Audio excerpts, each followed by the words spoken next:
Hello everyone, my name is Nicholas, and tonight I'll be reading a poem titled Visits by Roosevelt Coleman. So this is a poem by a man who is currently incarcerated at Salinas Valley State Prison tonight, where he has been nearly for 30 years. He wrote this poem in his creative writing class about 5 years ago, and he's given us permission to read this poem. I've been incarcerated for a close sum of 25 years total next month, March 18th. Over the decades during my institutional housing in California State Penological System, I've been acquainted with the blessing of 11 visits. 2 of my attempted visits were not allowed entry, even though they trekked over 250-something miles to kiss me. Each visit has its impactful sentiment. There's nothing to come close to walking through the visiting room's thunderous doors, to see the true authenticity of a loved one's smile, welcoming you with the brightest set of eyes. The eyes are said to be the window to the soul. Doesn't the term ring true? The love vibrates through the vocal cords, high, almost enough to bring me to my knees. What keeps me from entirely buckling is the strength I must exude to keep my people from fracturing at my reality. May love capture and hold the moment. Visits keep your pointed vision concentrated on the epic of your quest. Strive, live, breathe, and keep your 10 toes walking towards the quest of that next kiss. There's nothing like the magic that flows through compressing lips, sprinkled with the powerful words, I love you. Skin so soft, sign me up.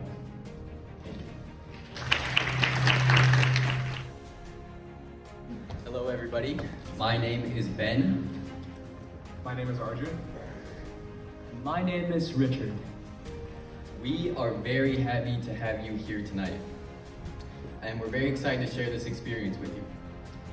We would like to give a special thank you to Provost Katia Obrowska, Allison Wright, all of the lecturers in the course, and all the staff of the event center. Thank you all. Prison is a technology. It was invented by humans to make something happen. And like all inventions, we need to keep a close ethical eye on it. So tonight, we are going to hear from 3 formerly incarcerated survivors of prison alongside 4 people who are currently in prison in the form of poems, which you heard one already. And so we're doing this so we can learn about their unique experiences with prison.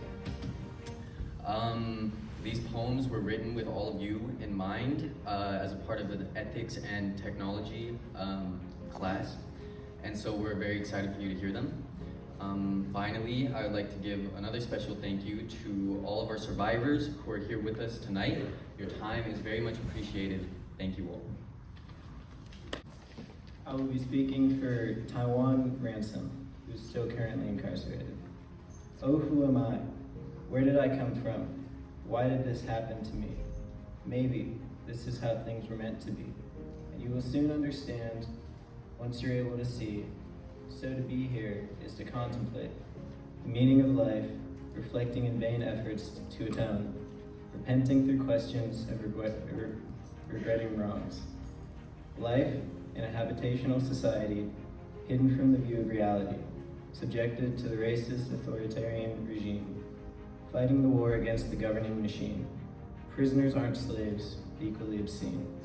Please, don't be oblivious to what being a prisoner means. Hello everyone. We're here to interview Nicola Bucci, aka Bucci. He was formerly incarcerated in San Quentin for 14 years, but he's been out for 5, and he's here to talk about it.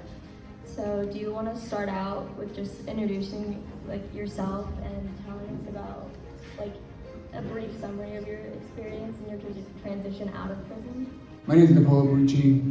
Thank you for having me here. I'm a son, for one. I'm an uncle. I'm a husband. I'm a friend. And I'm a community member. And I think that the question that Stella posed is a very loaded question in the sense of a summary of who I am. I'm a very passionate person. I'm empathetic. I believe in putting my best foot forward every single day, regardless of my circumstances. And so I think when there's a summary of who I am, I'm just a person who loves myself, who loves God, and who loves the world around me. And I believe that maintaining that composure every single day is how I measure of success. So that's who I am. And I go by Bucci. It's Nicola Bucci, but AKA Bucci. So I wanted to ask more about your time in prison, about like experiences. So I was curious about if there's like an active like dating life in prison, not specifically to you, but just in general. It's just something I'm curious about. And then also, I'm wondering about the like what kind of technology you were like allowed in prison, kind of, and if those two like interacted at all. So it's your first question, the active dating scene in prison. I did not have an active dating scene in prison, but what I did witness, I could probably share a little bit about that.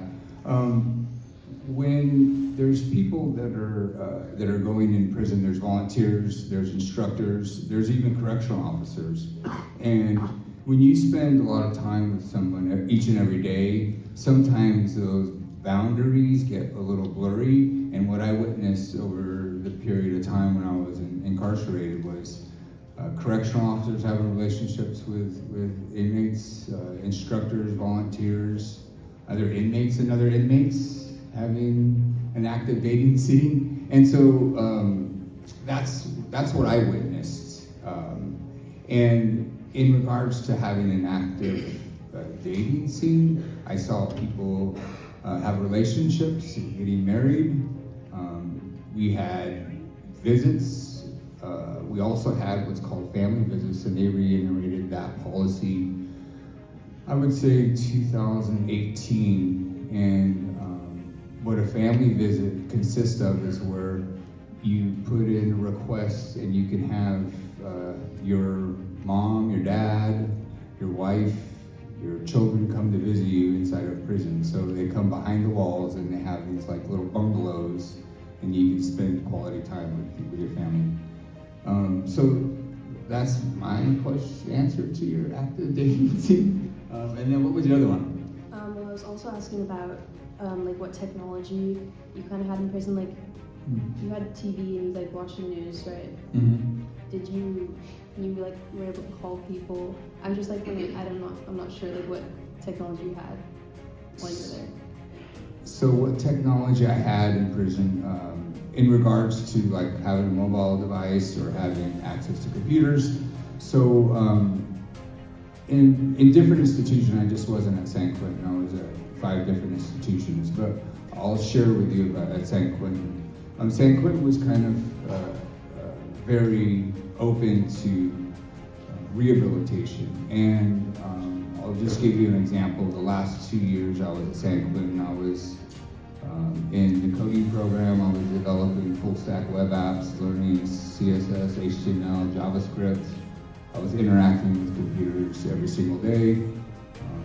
And then when I was also going to college, we also had access to like isolated computer systems that were like Wikipedia washed. So we had access, I had access to specific technology in that sense. So when I did transition out of prison, it wasn't such a steep learning curve, I think, for me, because I was interacted with those technologies, and I was incarcerated from 2006 to 2021, so the technology's steep, or the hill wasn't so steep for me in the sense of acclimating to that. So I felt like I had a very good grasp on technology in that sense.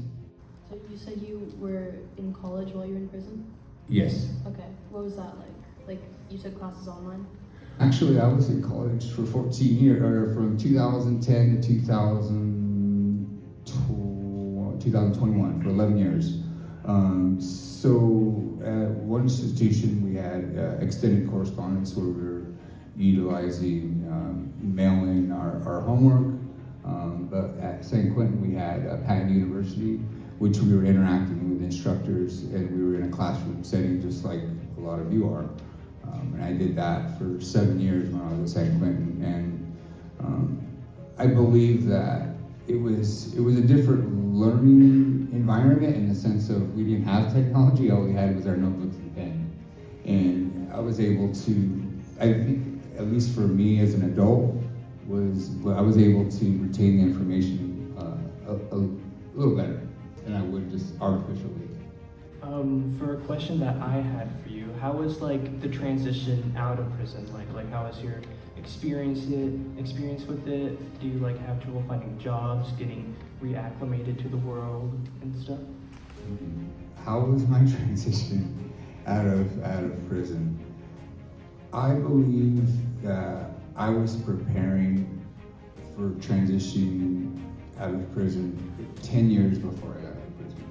And so what I mean by that was I was investing in my education. I was investing in my emotional intelligence. I was continuing we have things called self-help groups.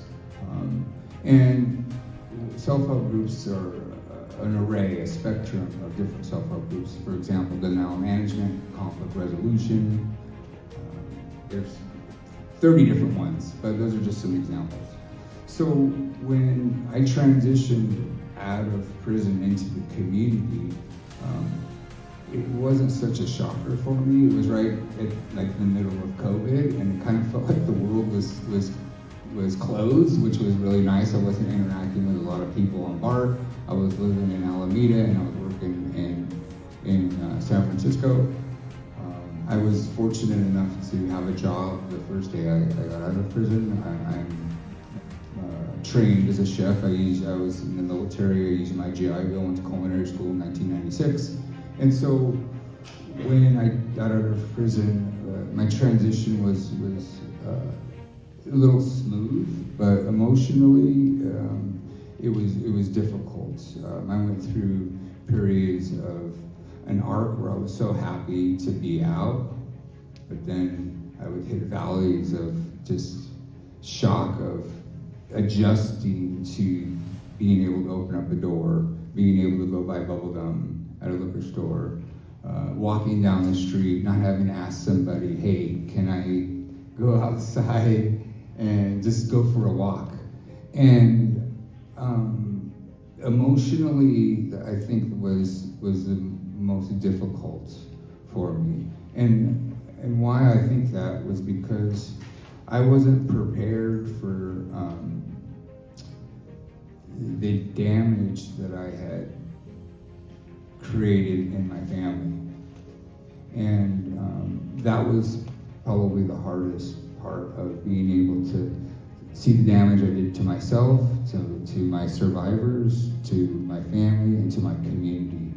And fortunately, I had been through a path of self-exploration in the sense of I wanted to hold myself accountable through my actions. And someone could say I'm sorry, and I hold myself accountable, but I had to show that through my actions.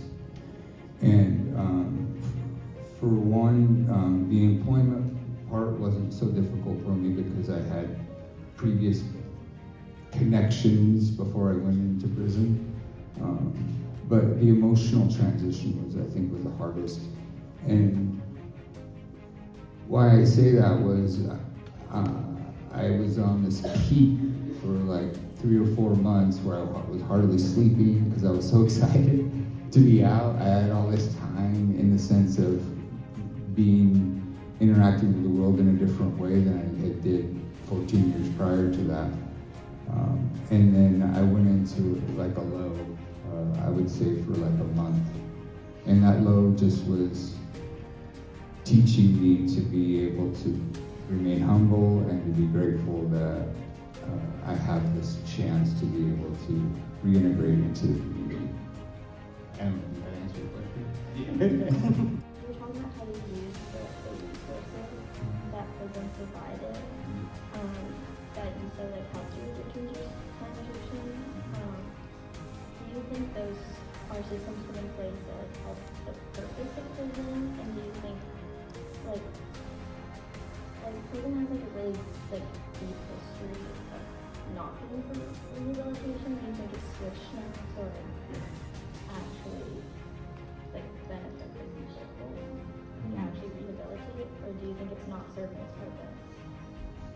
I think both of those questions that you asked, if prison does have a purpose and is there a rehabilitative aspect to it. So just to provide you guys with some historical background, for many, many years, I was in prison for 14 years, but I can't share it with my cohorts, so I'll share it with you. But when I went into the Department of Corrections, it was more on a rehabilitative schema, in the sense of you have these two different kinds of ways that justice is served in California. You have retributive justice and restorative justice. Those are the two models, and currently we're in a restorative justice model, and it's been like that probably since 2010, when they created a prison realignment law, Prop 57 in 2017. So let's just say from 1972 to 2007, institutions in prison were more of just punishment, right? And I believe over the past 18 years, it's more on the restorative justice swing, providing resources for people that are incarcerated. Education, for one, right? Education is power. You're here right now for an education. You ask yourself this question, to many of you in the audience, is you have this chance to be able to learn something new about yourself and learn something new about the world. I was doing that in a different setting, even though that it was ugly in the sense of the way that the institution treats humans, in the sense of how it's demoralizing. But I believe in the sense that for one, I don't think there should be prisons, but prison does have its purpose in the sense of judgment. If you're basing that off of the Constitution and what many laws that have been created over the years, and so I don't know if I answered your question.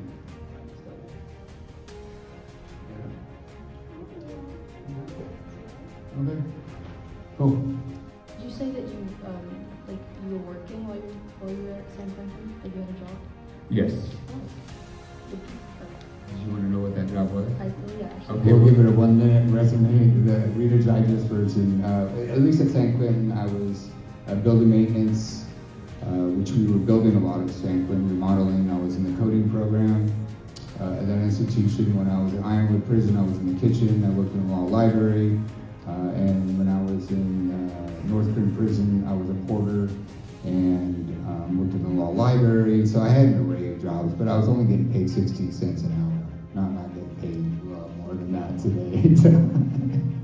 Yes, I had many jobs. I wore many hats. And so thank you for that question. Thank you. Hello, my name is Raina Chatterjee, and I'm reading a sci-fi piece by Isaac Miller. The Ethical Treatment of Humans, a study by the Committee of Human Invitation under the auspices of the Sherman Collective. By now you've all read the study, yes? Then let me begin. This study was undertaken to conclude how the Sherman Collective should deal with the primitive species called humanity. We have polled the various member species of the collective and have determined that the proposed ethical and compassionate actions are suitable for their ultimate disposition. How do you think we should treat them? Proposed action 1. Should we annihilate them? It has been suggested that their incredible violence will negatively impact collective survival as a whole. So the first suggestion is that we engineer a virus that targets all those with the human genotype. They will all simply cease to live. It is possible that this could eliminate the species called chimpanzee and that called gorilla, among other ape creatures on this earth. Proposed action 2. Should we make them less human, less irrational, more like simple animals? A few scientists have begun work on a ray to target the humans. It could reduce their violence, but the possible drawback is that they may all suffer from a regression to a pre-civilized state. meaning they would no longer qualify for a collective membership. Proposed action 3. Should we give them more time to become less violent and to learn to be a community? The committee feels that humans may be ready for a qualified membership. They may become virtuous. To do this, they should be given 10 years to unite as a human race without the use of their weapons. Of course, should their inclinations lead them astray, they will be subject to actions 1 or 2. How do you vote? I want to introduce you all to our second guest, Leticia Roberts. She was in prison for 20 years. She is a veteran and served for the Navy, and she is very family oriented. Our first question for you is, what programs were available to you and which ones do you think worked well, and what kind of changes would you like to see in like the program? Okay, so when I was at BSPW, when I was open for women, the groups that were offered to me were I completed janitorial, officer services and related training, PI optical, where I would make glasses. I also was a porter. As far as, I did a lot of self-help groups there. And then when I was at, they closed BSP for women to bring it to the men, I went to CCWF and I did a lot of jobs at CCWF too. I can't remember all of them. But also too, the groups, I was at OMCP, which is, I work with addiction, which I currently do today. And as far as what programs I would like to see at in prison, especially in a women's facility, I believe that there should be more like parenting classes, not through Friends Outside, but actually from the county, because a lot of women have, there's 3 phases. There's the women that have children that are young when they leave, and so we, making sure that connection is there. Then you have the women that have harmed their child, and those women are left to their own devices, meaning they don't have groups to talk about that. And then they have transitioning from out and learning how to rebuild that connection with their children. And then we also have a population of men and women, death row, who are now going into the general population. And so I feel like a program that should be at the prisons is transitioning them into general population, and some of them suffer from some serious mental stress because of the solitary confinement. And so some of them are able to function, but you have some of them that aren't able to function. And so transitioning them from there to that, into general population, is a program I think that should be there. And also too, I feel like there's a real stigma against another population, which is gang crime. Those that are involved in gangs when they first, due to their childhood. And I feel like that's something that they do it. They will just bring to the women population the gang group, but I feel like there should be more so that it helps them to allow people to understand that they just didn't wake up and say, I want to be a gang member. Just like we didn't wake up and say, oh, I'm going to commit my crime today. It is a lot of factors that lead into it. And at the core of it is broken family, low poverty, where the father might not be in the home, the mother might not be in the home, there might be some form of addiction. And so even in the playing field, stripping away the crime and getting to the core of why the person is in prison. Because at the end of the day, it's a crime, right? And so evening that out, I think will be more conducive to why that person is in prison. I would like to say that was a beautiful answer. The next question that we want to know your response to, that we'd love to know, is what kind of stereotypes or misunderstandings do you think society have on prison and in general incarcerated people? Okay, so it goes back to my last answer. So people who, all of us have our own issues, right? We grow up in families that maybe our mother and our father are working 24 hours a day to make sure that we have food on our tables, clothes on our backs. And so some of them have some things happen, right? And so it might pull that family unit apart. So the child is left to find that they seek that loving and belonging in different areas.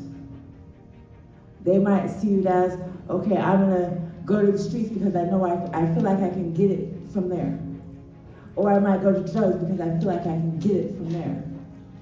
Or I might do other things that, like go against the social norm and commit crimes to make sure that their brother or sister have food on their back, food on the table, clothes on their back, because the parents are doing whatever. And so I think that's the common stigma that people don't understand. People that are in prison don't just wake up and say, hey, I'm gonna go against the social norm. It's a process. They're lacking something, or at least I know I was. And so knowing that I was looking for something that I didn't get, and so it took me to be in the military to understand that I was running to find a family, right? Even though I love my family, there was a part of me that didn't realize that I was running to the military to fix something. But I didn't understand that until I got into prison. And so that's the stigma. The people that are in prison, they do, I'm gonna say, they work, some of them work really hard to understand what led them there. You know, and then you say, oh, you go to a job application and the person is, are you a felon? Sometimes that closes the door, which is why some people go back. Because they have to do what they have to do because they weren't getting the help that they needed. Or they weren't applying it. It just depends on the person. And so those are some of the stigmas that I feel like prisoners have. Thank you for that insight.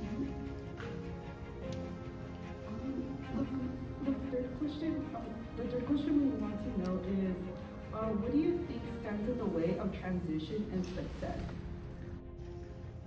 So that's two-part. One, sometimes we have the information, but it might be outdated. Sometimes, like right now, government funding for those programs are cut. Family support that we thought we were gonna have, not there. So when we get out, we have to maneuver for some of us. As a lifer, when I got out, I was able to go to a program. And within that program, I was able to transition by acclimating myself to the program norms. And then my probation officers, my parole officers, my requirements there. But I had a place where I can sleep. I had to provide for my own meals. So it's just a matter of the determination of that person that is going to create the success. Something that we've been wondering is, what changes did you notice in society from when you first came into prison and then after, like technology, societal norms, etc.? So technology, so I grew up on computers. However, when I got out, honestly, I forgot a lot of that. And so using the computer, but then the phone, I had to get used to using it. societal-wise, just reacclimating into, okay, now I have 3 sets of rules that I have to follow. I have my program norms, I have my parole officers norms, and then I have societal norms that I have to go through, I have to abide by. And so it's just about navigating it. And so I'm glad that I have the support system that I have. I think that made a difference. I'm very thankful for my mom and my sister, and then people that I met along the way, like my panel member to my right. He's been a very important part of that. And so yeah, it's just about knowing what support system you have and then looking for the resources. And when one door closes, I'm not afraid to try to open another. No, it's not what I accept. As far as what programs I can get into and seeking help. Everything else, yeah, if you say no, I'm gonna have to abide by it. But as far as seeking help, no, it's not an option. Something that we've been wondering, me and my classmates, is what morals did you follow during prison and how did they differ from other people?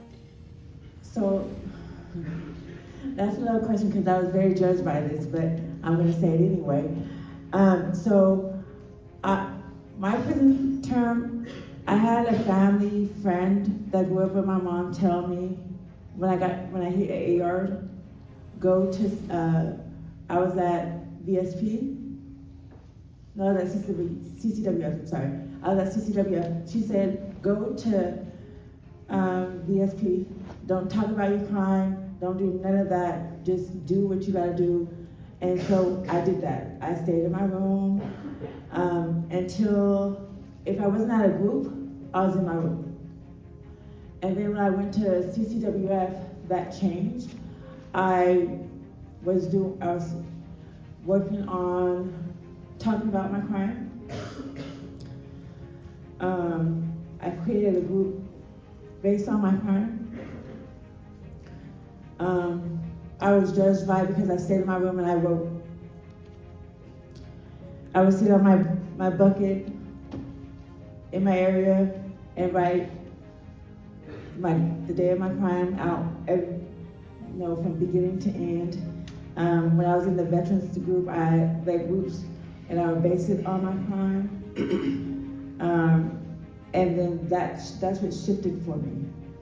Was I perfect at it? No. But I wanted to share my story with those that want to listen, those that were supportive. There are some things that I do regret, right? I wish I would have socialized a little bit more. But again, I had to do what I had to do. There are some mistakes along the way. I'm not perfect. But yeah, that's what I do. The last question is, did you notice any differences in experiences of men and women in prison? Like, for example, opportunities in programs? So, the men, they have some very good curriculum for self-help. They have, even though they have the prison politics that they have, they knew how to stick together, right? When it came down to it. As far as the women, we had our own set of norms. And we kind of, it's like that sister rivalry, I want what she has, but I'm gonna be supportive, but I'm still a little bit jealous. I'm envious of that, so I'm gonna try to do what I do to get what she has. And so, program-wise, I think that women were able to tap into their emotions a little bit more. which is why that was more prevalent as far as the emotions that we women have sometimes can determine our behavior.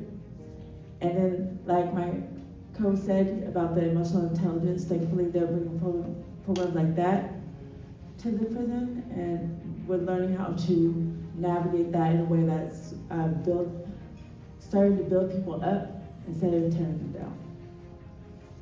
Thank you.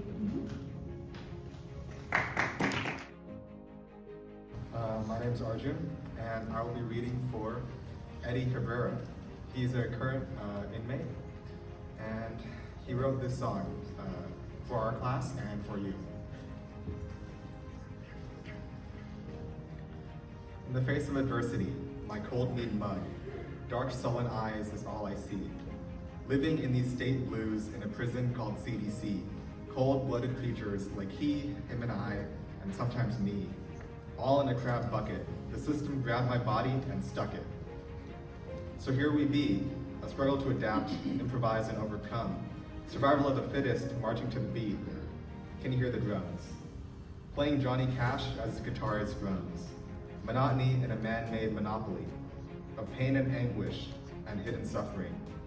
Tears soaking pillows, painful smotherings, the belly aches and it growls. Living in the belly's beast, stop and hear the coyotes at night, and the wolves howl. Clanging keys hanging off the waist as the man prowls. Down the tears over and over again. So many years of solitude with so many and not so many friends.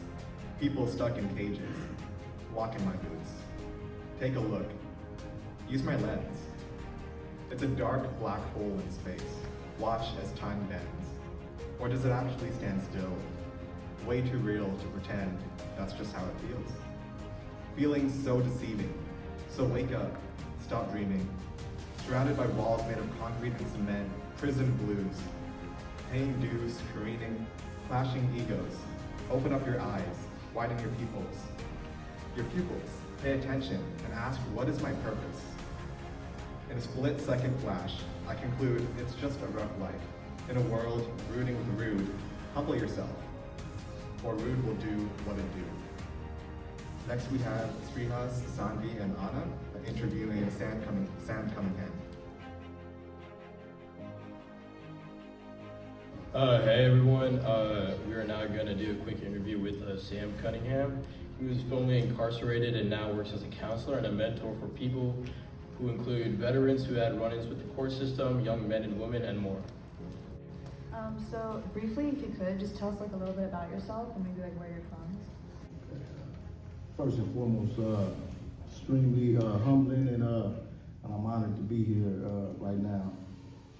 It always blows my mind when I sit in places like this and look out at the audience, and I see so many pretty smiles and nice looking clothes and faces and everything, and I always wonder what's behind it, you know, what pain, what hurt, what trauma is behind it.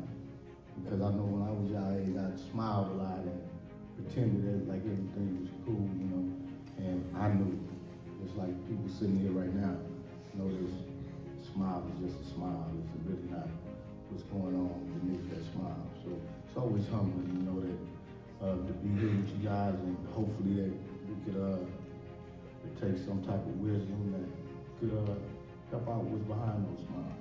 So my name is Sam Cunningham, 62 years old, just turned 62 Wednesday, y'all. Happy birthday to me.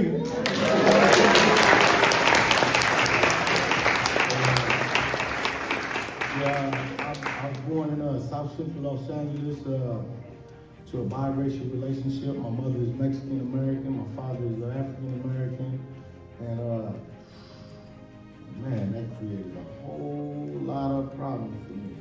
Whole lot of problems. Never ever figured out who I was. Am I black? Am I Mexican? You know, I'm too black for the Mexicans, too Mexican for the blacks, and even biological family, that created a lot of hurt, a lot of pain, a lot of resentment. Awesome. So we just wanted to know, maybe like before your incarceration, did you maybe hold any opinions or perceptions of those who had once been in prison? And did that change after you got out? So I can't speak for my counterparts up here, but one of my goals since I was 10, 11, 12 years old was to go to prison. That was a goal of mine. Where the way I grew up, man, it was like a rite of passage, you know. I remember when I was 13, 14, 15, some of the older homies coming home from prison. It was like a big old family reunion, a party, you know. Hats on the back, high fives about, you know, we want to hear all the stories. So I wanted to be that person one day. When you were in prison, did you know of any programs, or were there any programs or people that helped you prepare for when you return to society? So I lived like 3 different lives in prison. The first 20 years or so I was in prison, I did everything in prison that got me to prison. So involved with gangs, trafficking drugs, politicking, and everything else. And I hope you guys are writing down notes, because these two here was throwing out acronyms, and I'm like, I'm having to think, what the heck are they talking about? So I know some of the things you guys are saying. So Letitia said something about being a lifer. So in California, you have determinate sentences and indeterminate sentences. A determinate sentence means you have a release date. They give you 5 years, and at the end of that time, you go home, unless you catch another case. Indeterminate sentence means you have a certain amount of years to life, which means you do not have a release date. You have to earn it. You have to go in front of a panel. They sit just like this, and you sit over there all by yourself. And they grill you for hours about everything ever documented in your life, from the time you were 7 years old and threw an eraser at the teacher. And if it's documented, they're gonna talk about that. Everything that you've done since the day you were arrested, and everything that you plan on doing. So with me, because I was messing up a lot. The first time I went to the board when I was eligible to be considered for parole, I had been in prison 17 years. And I had been talking about self-help programs. We bring in a lot of programs, alternative violence, getting out by going in, ABP, CGA, criminal and gang members anonymous, et cetera, et cetera, et cetera. I hadn't participated in not one program in 17 years. And they told me, you're gonna die in here. You're never getting out of prison. I said, okay, I got something for you. I went and signed up for every program there was.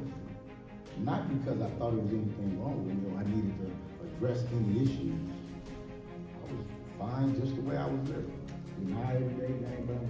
And I went to try to trick them, get all of these certificates, all these completions, and trick them in 3 years when I go back to the board and give them to let me out. As I started participating, I was going to high, I was going to drunk, I was going to try to sign in the attendance sheet and sneak out the back door before the group started. Inevitably, sometimes I would get caught in there, and because I've never been disrespectful or disruptive, I'd be in there and everybody else is participating, and I'm just there. Maybe 6 months into going to these programs, the topic was resentments. I didn't even know the definition of resentments at the time. I knew everything the men were talking about that night. It was exactly how I felt towards my father. I hated him. I blamed everything that ever went wrong in my life on him. That was my first initial, like, this makes sense to me.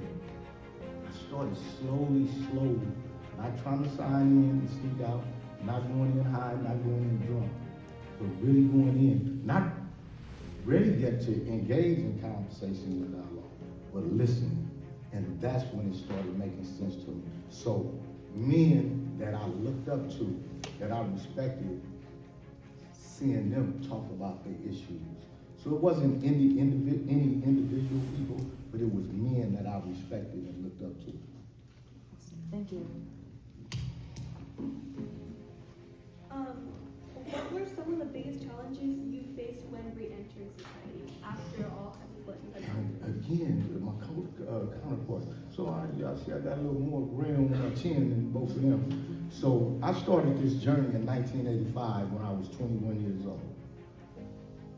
When I went, we didn't have cell phones. We didn't have computers. We didn't have any of that stuff. And when I came home from prison, I felt like I had been dropped on Mars. And I didn't know. I was so embarrassed. I'm seeing kids 10 years old. I didn't know how to turn on the computer. I didn't know how to turn on the phone. So I was embarrassed. I was ashamed. I was scared to death to even try anything like that. I would go in the store and see the self-checkout and freeze because you need to be a rocket scientist to be able to do a self-checkout. So I was lost. I was lost. Scared to death. And after your transition out of prison, how did you find employment or rebuild your career? So I've always been a very motivated person, whether it was illegal stuff or legal stuff. I had made up my mind 10 years before I got out of prison. If I was ever released from prison, I wasn't going to come back. I've seen so many people in a revolving door coming back. I'm not going to work at Burger King, McDonald's, flip burgers, just that. But they're sitting in the day room all day playing cards or dominoes, not trying to get education, vocation, to work on themselves or anything else. So after I bought in, for the last 8-9 years, I was engulfed in everything that I felt would benefit. Like my cohorts here, I sat in the cell for months at a time, got a degree inside of prison. Then when I came out, I enrolled in college, and then started working at 7-Eleven. My first 2 years was a part-time job, working at 7-Eleven, cleaning up the coffee and making sure the lids and the tops was at the coffee for $11 an hour. Hated it. But I wasn't going back to prison. And that's what I did. But I had a plan. It was to go get my degree and get into the field that I'm doing now. When I graduated, my mentor, executive director, founder of this organization that I'm employed by right now, said, now are you ready to get a job after I got my degree? And that's what, but it was difficult. Now, we were also wondering, are there any trends or something you've seen repeatedly in your counseling of formerly incarcerated individuals? Yes, and unfortunately, so many people just go in there and get warehouse. He was talking about, I don't know, early 2000s or whatever. The first 15, 20 years I was in prison, it was CDC, California Department of Corrections. They put the R on it at in the 2000s, California Department of Corrections and Rehabilitation. I always tell everybody this, you can put a wig on a pig and it's still a pig. Even though they put that R on it, nobody is mandated to go get any type of vocational skills, any type of education. And you have to do that yourself. Programs are there available, but CDC or is not gonna make you go do anything. So unfortunately, what I've seen is so many, especially young people, go in and just warehouse themselves. Go work out, go play dominoes, go play checkers, chess, Scrabble, whatever it is.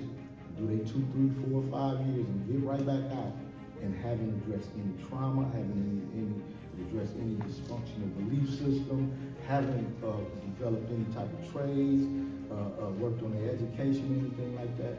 And a lot of people go in with the same hurt, the same trauma, and come back out with the same thing, no education, anything, and fall right back into that same thing.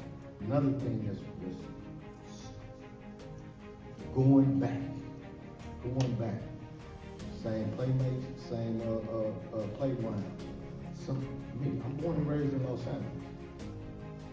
I went back to I've been out almost 10 years. I got out in March of 2016. 2018, they wouldn't let me go back to LA. When I got off the road in 18, I moved back to LA with the intentions of staying home with my family, with all of my support system members. Immediately, within a month, I knew I couldn't leave it. Because it wasn't conducive of where I wanted to go in my life. All of my old friends, I was now 50 plus years old. We're still doing the same thing we were doing when we were 12, 13, 14. So too many people go back to it, right? Some of our families are the worst ones we could be around. Unfortunately, most of my family, drug addicts, drug dealers, prostitutes, et cetera, et cetera, et cetera. And when I went back home, that's what I was surrounded with. I had to get the heck up out of here. And I came back up here. Tell everybody, 52 years of my life, I just survived. 52 years of my life, I survived. I've never lived. I've been living over the last 8-9 years since I've been home. We don't understand it's a difference. It's too many people go back to the same thing. Now, going back to your family support, when was the time where you felt truly supported, and was there ever a time where you felt unsupported? And like I said, you know, being biracial, it made me different. Kids could be kids. So not only my friends in my community, in my neighborhood, but my own biological relatives. When I would go to East LA with my Mexican relative, I was called every derogatory name that you could call a little black kid. When I go to South Central with my black relative, I would get called every derogatory name that you could call a little Mexican kid. So that, I never felt supported. I never felt loved, never felt like I had family.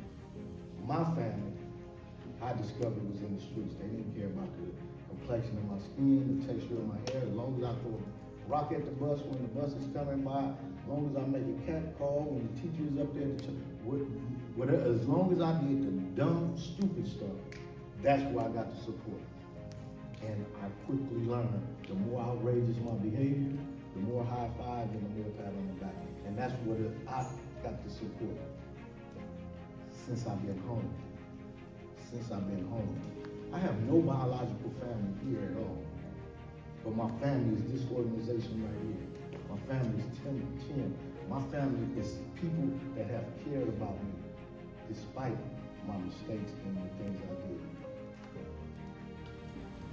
So talking about the last part of the question, so looking back, what do you wish people understood about those coming out of prison?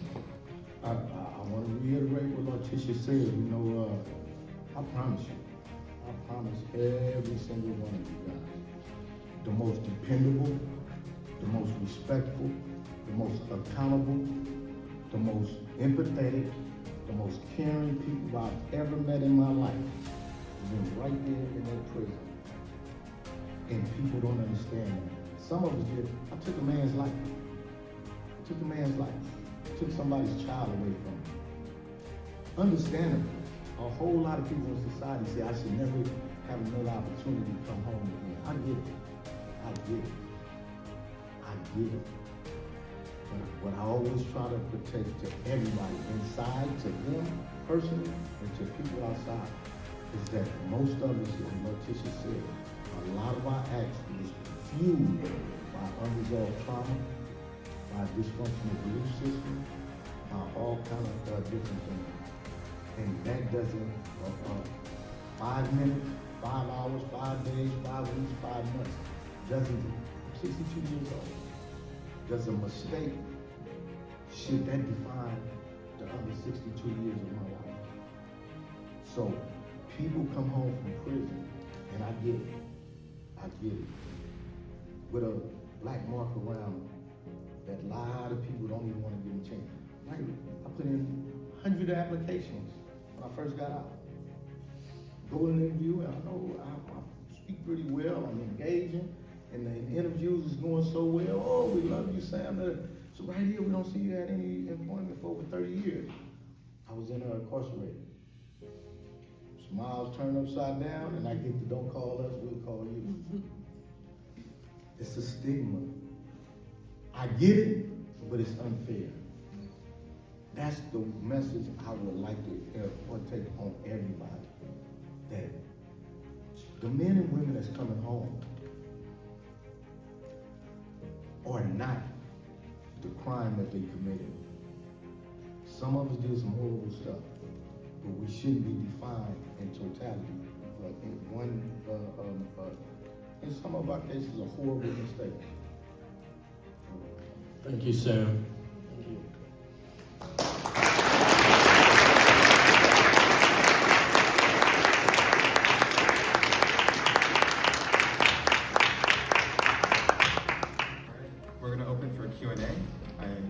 Kirsten and Andrew.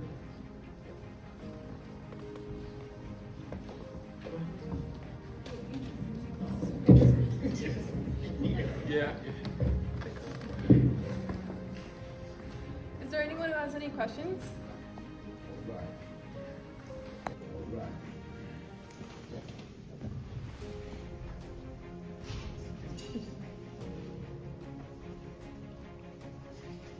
Hello. Sorry. I know this was mentioned earlier, but I want to ask all three of you perhaps, but whoever has the most conviction maybe. Do you think that prisons should exist at all? I'll get to it. So this is a debate that I have I have some amazing abolitionist friends. Amazing abolitionist friends. I'm not an abolitionist. I truly believe, well, I would say, I know. There's some men that I did time with. I wouldn't ever invite them over for dinner, and I wouldn't want them living next door to me. There's some people in society that have did some horrible things. We all need to be held accountable for our actions. The issue I have with prisons, especially in California, is the inhumane things that we're exposed to. The inhumane, he was talking about, they got the California model right now, where can't even call us inmates anymore, it's incarcerated person. They got to do all this nice, fluffy, how do you gender identify and all these different type of things. It's a huge resistance with the line officers, correction officers right now against their supervisors because most of them feel like they should be punished. I get that as well because some of them been doing this, keeping their knee on our neck for decades. The culture has to shift. The culture has to shift and treat these men as human beings. 99% of people that's incarcerated in California will be coming home. Do we want a broken person that's angry and mad at society coming home, moving next door to me? Or do we want a person that we've invested in? So that's the issue I got with it. Yes, I believe we need prisons, but I don't believe we need a quarter of the prisons that we have. And I believe the way the prisons are run should be all the way overhauled.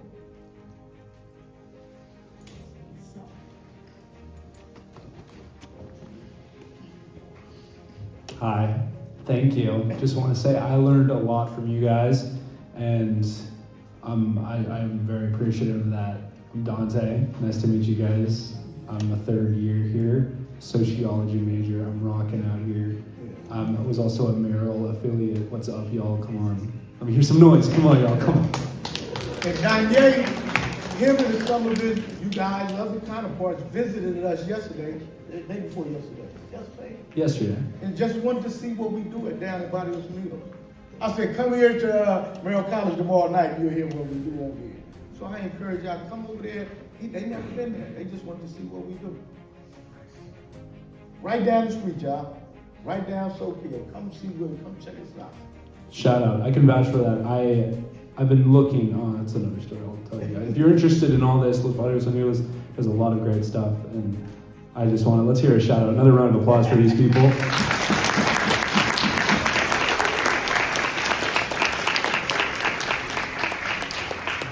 Cool.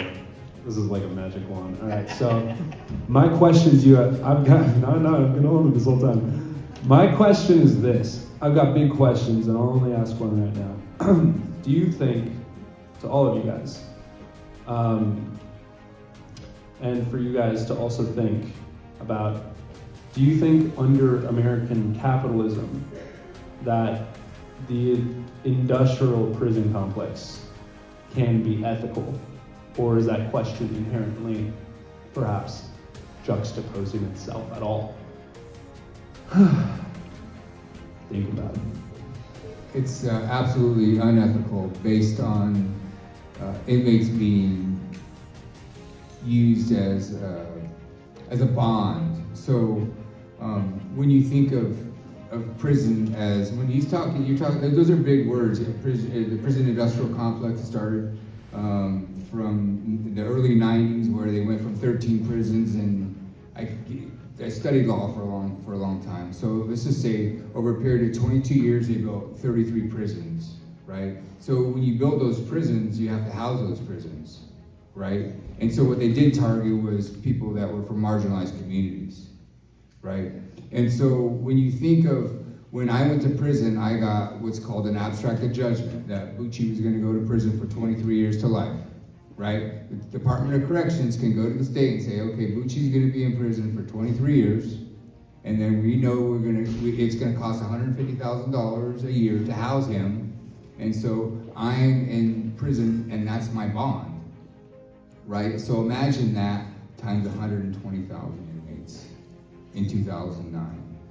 Now, the inmate population has gone down now, but for it to be an ethical situation, it by its face would be unethical, right? Just by the way it does business, right? And Sam witnessed prison in a different way than I did. So she witnessed prison in a different way than I did. I was in the military. I served in the Gulf War. I've been in different institutional settings. So even in the military, I saw that was unethical. I went to prison, it was unethical. But you need both of those things in our society. So that's a loaded question, and I could talk for an hour about it, but I'm going to pass it on if anybody else wants to answer. Thank you so much. Yeah. So I agree with him.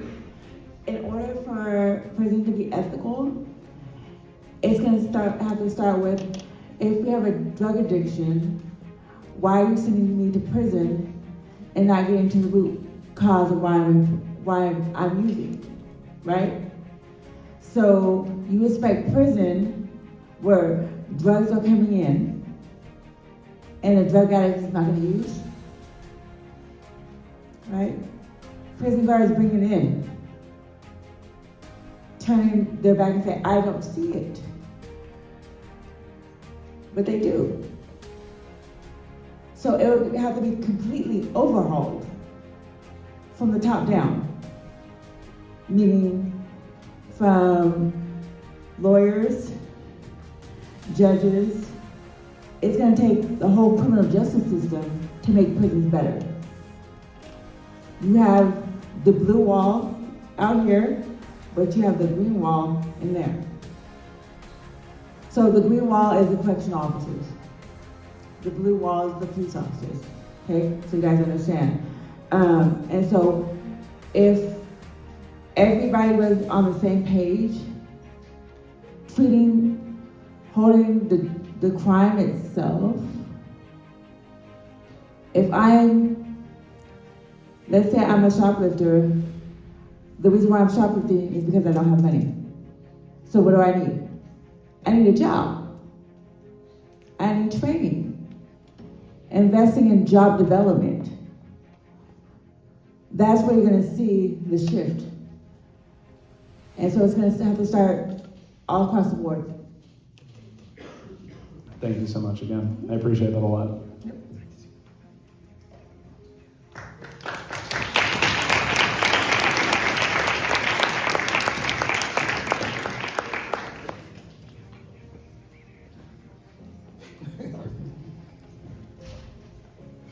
Hi.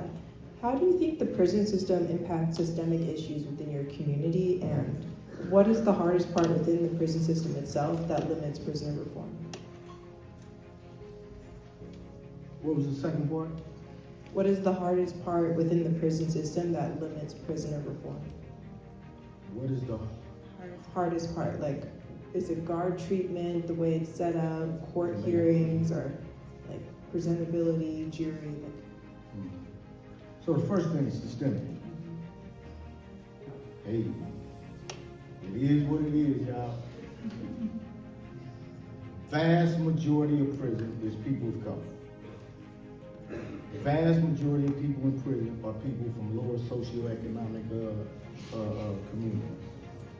So it's systemic for sure. The second part of the question. what keeps it like that, so that's what you were asking? Shit, they paying their bills by keeping us in prison. And I just always say, even with this California model, if you got however many 10,000 correction officers that's paying the mortgage on their house, their car notes, and putting their kids through college to make sure these beds in prison are filled, why would they want to change it? Then it's business as usual for them. It's not, I don't want to see people come to prison, so I don't have a job. It's a perpetual system that is in favor for people that different from me. Simple as that. It's unfortunate. That's the truth. I will add that as a former lifer, the mentality of the prison, right? So you have those that when they first enter the prison system, they want to understand what led me here. How am I going to change myself to get out? And so focusing on how to make, it goes back to the groups that are offered. It's going to take a whole culture shift, right? Again, it goes back to treating the core of that person. It's a holistic approach, meaning treating everything about that person, whether it's spiritually, getting to the root cause of the unhealed trauma that has impacted that person to make the decisions that led them to prison in the first place, and then giving them the tools that they need to be successful. So it's a totality of the prisoner's mentality and wanting to change, and knowing that they're in an environment that produces that change, that will help them, right? Not sabotage them. And when I mean sabotage them, I mean putting us on an unnecessary lockdown, right? Lost clothes outside the prison. So what that means is, if let's say I'm in blue, right, and my clothes, they find it outside the gates, they're gonna recall, meaning they're gonna put the prison system on lockdown to make sure that everybody's accounted for. Sometimes the guards will put those clothes out there just to stop the programming, because they see people changing, right? It goes back to them being able to pay their bills. So it's just a matter of treating that core person and just changing the culture of the guards, and also producing a safe environment where the prisoner can actually change. You want to know my answer to that? My answer would be from what they basically said, it was the CCPOA, which is the California Correctional Officers Union, which is the strongest union in the United States. And so when you're fighting an entity like that in California, right, they send lobbyists to create laws that are harsher on crime, not smart on crime, right? And so when you're doing that, so for example, right now what you're seeing in society where people aren't even getting arrested, they're getting cited and released, right? And so what they're doing is creating data points, right? So you're creating data points, so then when lawmakers can be like, hey, look at the crime level in East Bay, in Oakland, right? There's all these crimes are being committed every single day, and daily, weekly, quarterly, annually. Then they're gonna go to create laws, and then they're gonna go to voters and be like, hey, look at crime in your society. Do you feel like you can live in your community in a safe way? And they're gonna frame it that way. They're gonna create laws that are gonna be harder on crime and not smart on crime. So it's a very loaded question, but when you're looking at in the sense of how it can change is systemic, so you'd have to change laws, you'd have to change the mindset of how people look at offenders, and I could go on for a long time about that, but I mean, they're kind of like a gang. They're just a legal gang.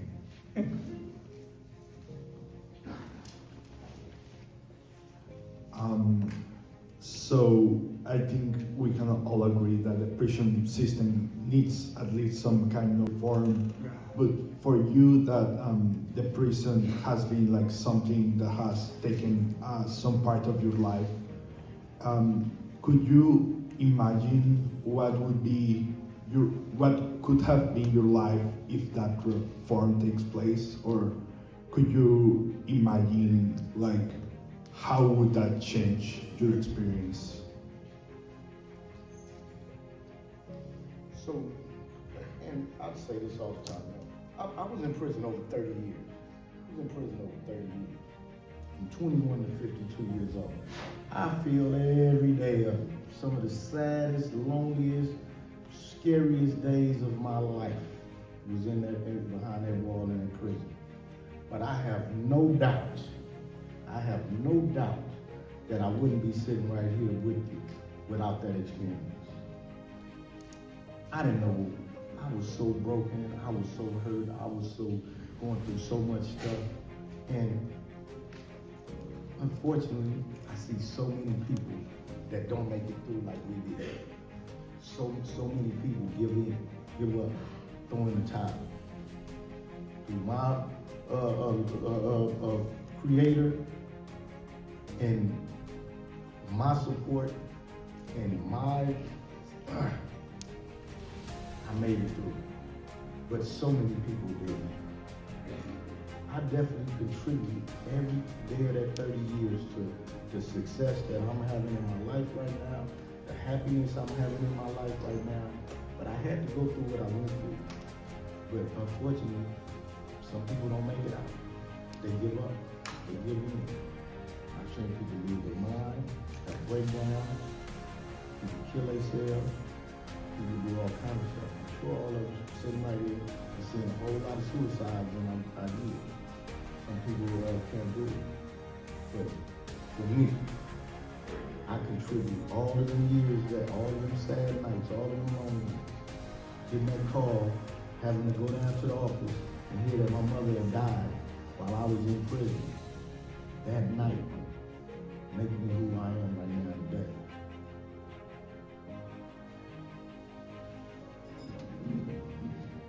I think for me, I can definitely play the if onlys.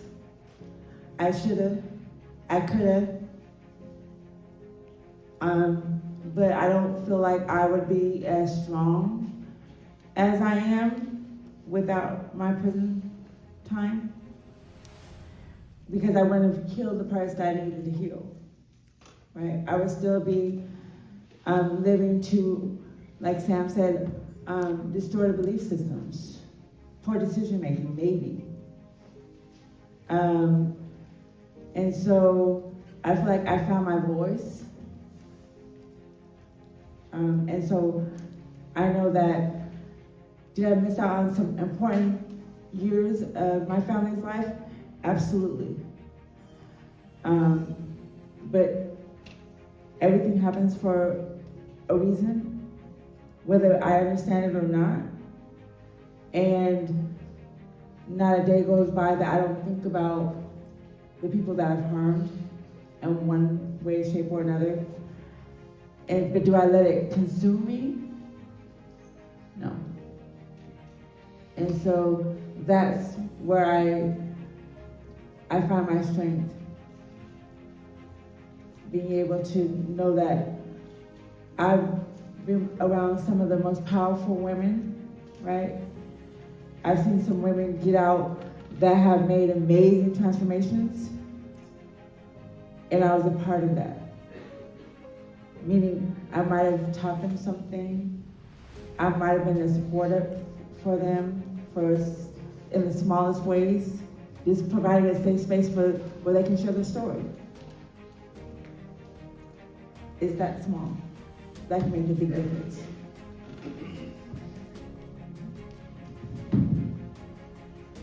So your question was, would I be a different person today had I and I've been in prison. What was your question?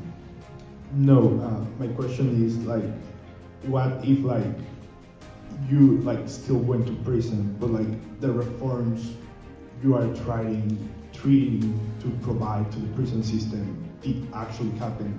How do you think you would have been experienced, or how your experience would have been affected by those reforms? How do you think your life could have changed if the prison system was what it should have been?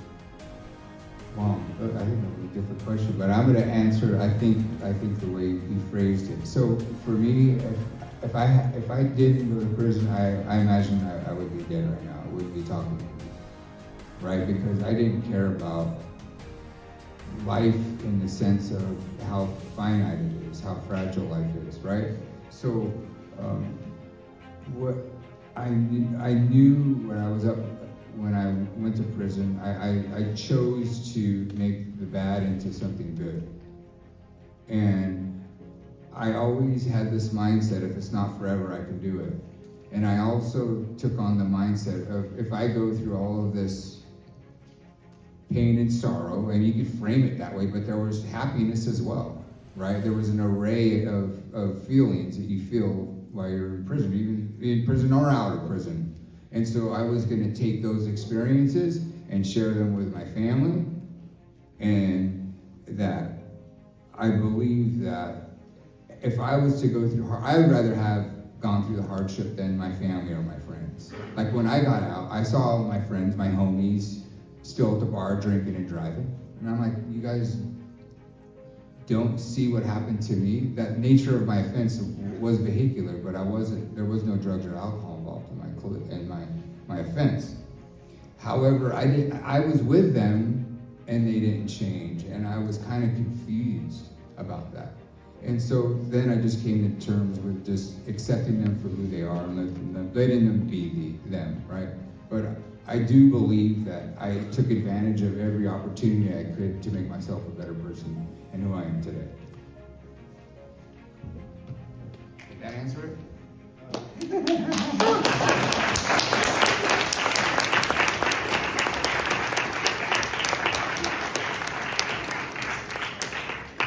And that is all we have time for the Q&A. Yes.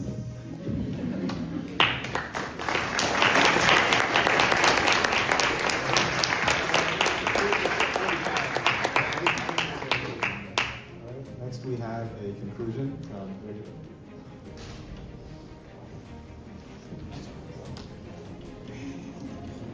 Hello, can you hear me? Yeah. Thank you for everyone who shared their voices, their stories, and their time with us tonight.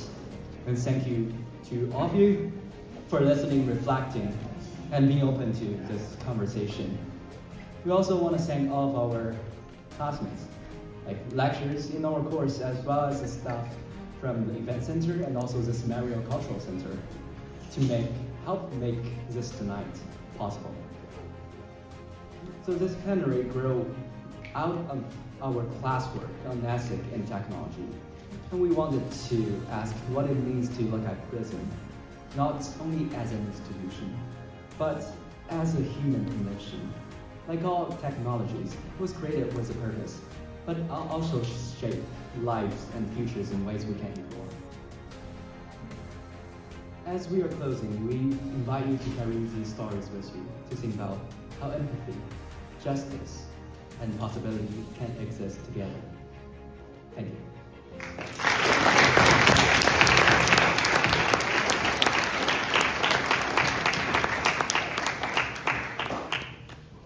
We will end off today with one last poem from Savannah, or read by Savannah.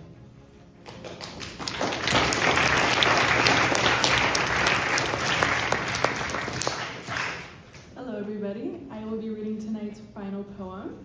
It's a poem called Can We Create a Better World by Courtney Walker. To the people who are hearing my soul in a pain that's 50 years old, I'm a person whose heart was filled with sorrow, which is now filled with pure gold. Know that I'm from the same place that you are from, the same earth, but since I left that outside place that you're at, am I still of worth?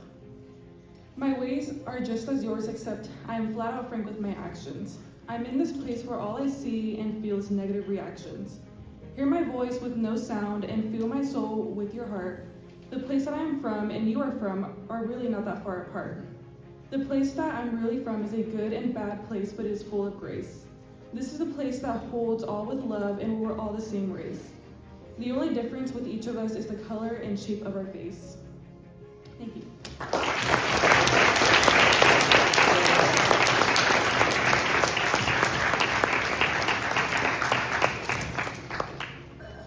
All right, thank you guys for coming here. That's all we have for today.